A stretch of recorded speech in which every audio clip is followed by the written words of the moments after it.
This question comes from Ellen, who asks, what would happen if you tried to hit a baseball pitched at 90% the speed of light?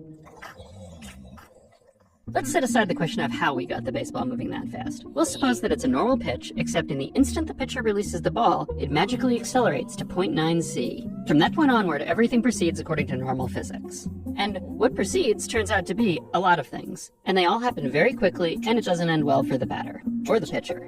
What follows is my best guess at a nanosecond by nanosecond portrait.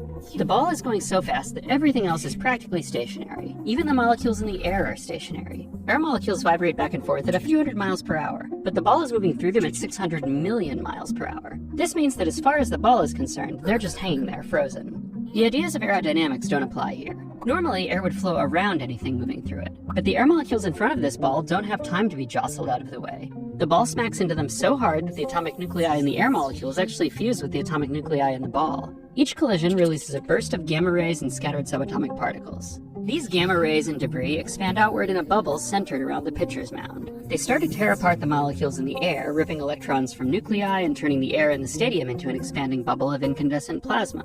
The surface of the bubble approaches the batter at about the speed of light, only slightly ahead of the ball itself.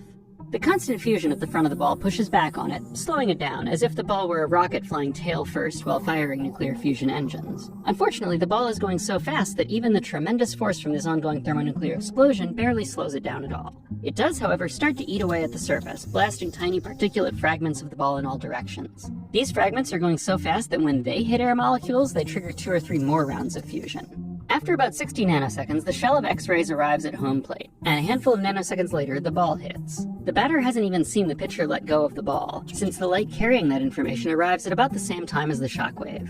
Collisions with the air have eaten the ball away almost completely, and it is now a bullet-shaped cloud of expanding plasma, mainly carbon, oxygen, hydrogen, and nitrogen, ramming into the air and triggering more fusion as it goes.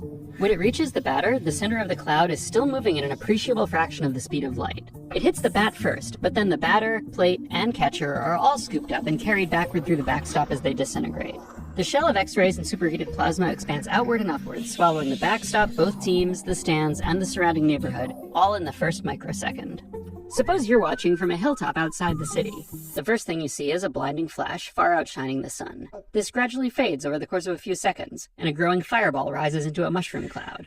Then, with a great roar, the blast wave arrives, tearing up trees and shredding houses. Everything within roughly a mile of the park is leveled, and a firestorm engulfs the surrounding city. The baseball diamond is now a sizable crater, centered a few hundred feet behind the former location of the backstop. A careful reading of official Major League Baseball Rule 5.05b2 suggests that in this situation, the batter would be considered hit by pitch and would be eligible to advance to first base.